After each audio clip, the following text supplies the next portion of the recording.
Israel अब तक Hamas के ठिकानों को निशाना बनाने के लिए लगातार गाजा पर बमबारी कर रहा है, लेकिन अब उसके लिए खतरा सिर्फ हमास नहीं है।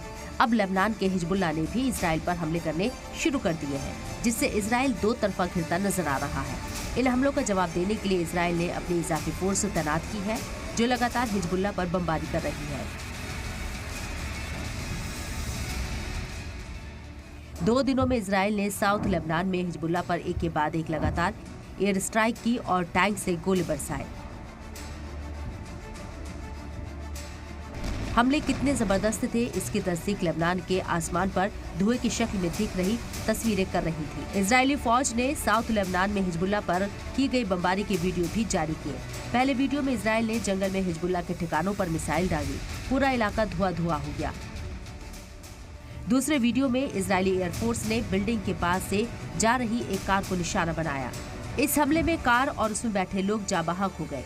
ये अभी तक तस्दीक नहीं हुई है कि कार में सवार लोग हिजबुल्लाह के जंगजू थे या आम शहरी। इस बीच इजराइल के वजीर आजम बेंजामिन नेतन्याहू लेबनान बॉर्डर पहुंचे और वहां पर तैनात फौजियों से मिले।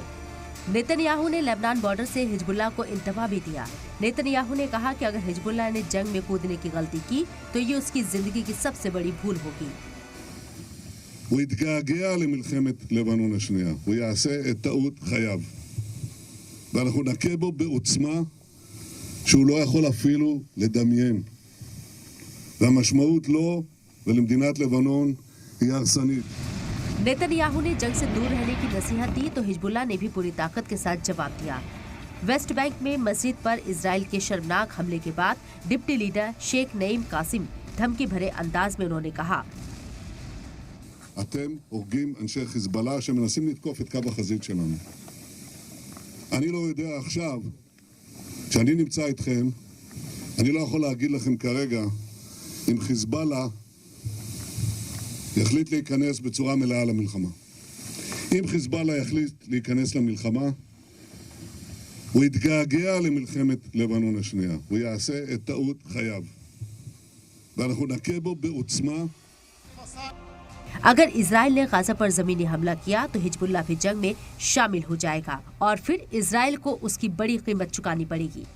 इस बीच हिजबुल्लाह ने भी एक वीडियो जारी किया जिसमें उसके लड़ाके इजराइल की तरफ रॉकेट, मोर्टार और एंटी टैंक मिसाइलों से हमला करते हुए दिखाई दिए। वीडियो के सामने आने के बाद से ये माना जा रहा है कि हिजबुल्लाह इजराइल के हर हमले पर तगड़ा जवाबी हमला कर रहा है। हिजबुल्लाह के हमलों से इजराइल की टेंशन बढ़ गई है, क्योंकि अब वो हमास के साथ खुलकर सामने आ गया है। वहीं जंग के 16वें दिन इजरायली आर्मी ने नॉर्थ गाजा में हमास पर हवाई हमले जारी रखे।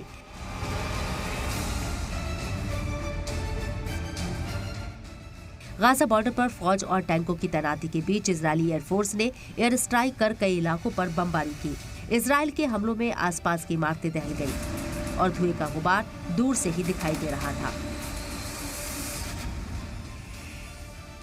इस वक्त मैं ठीक गाजा बॉर्डर पर मौजूद हूं। मेरे ठीक पीछे गाजा बॉर्डर है और उसके थोड़ी दूरी पर ही गाजा पट्टी आपको ये पीछे दिखाई पड़ेगी, जहां पर इजराइल की वायुसेना हवाई हमले कर रही है हमास के आतंकी ठिकानों पर। 7 अक्टूबर से इस युद्ध की शुरुआत हुई है और आज भी यह युद्ध लगातार जारी है। सीज फायर की कोई उम्मीद दूर दूर तक नहीं दिखती है, क्योंकि इजराइल पूरी तरह से यह साफ कर चुका है कि हमास के एक एक आतंकियों को वो चुन चुन कर मारेगा और इसकी तैयारी यहां पर हमको दिखाई दे रही है। मैं जितनी देर यहां पर मौजूद हूं मुझे धमाकों की आवाज आ रही है और ठीक पीछे ये गाजा पट्टी है, उत्तरी इलाका है गाजा पट्टी का, जहां पर हवाई हमले कर हमास के आतंकी जिन इलाकों पर छिपे हुए हैं, जिस रास्ते का प्रयोग कर रहे हैं आने जाने के लिए या फिर जहां पर उनके हथियार है, वहां पिन पॉइंट स्ट्राइक किया जा रहा है इजराइल की वायुसेना की तरफ से। इस बीच हमास के खिलाफ इजराइल के साथ खड़े अमेरिका के सदर बाइडेन ने कहा कि इजराइल को सेल्फ डिफेंस का हक है। हालांकि उन्होंने ये भी कहा कि फिलिस्तीन में बेकसूर लोगों की हिफाजत जरूरी है और इजराइल को जंग के कानूनों के मुताबिक काम करना चाहिए। कल फ्रांस के सदर इमैनुअल मैक्रों भी इजराइल के दौरे पर जा सकते हैं और पीएम नेतन्याहू से मुलाकात कर सकते हैं। आज भी कुछ ममालिक के सदूर के इजराइल जाने की खबर है। गाजा बॉर्डर से विशाल पांडे के साथ ब्यूरो रिपोर्ट, जी मीडिया।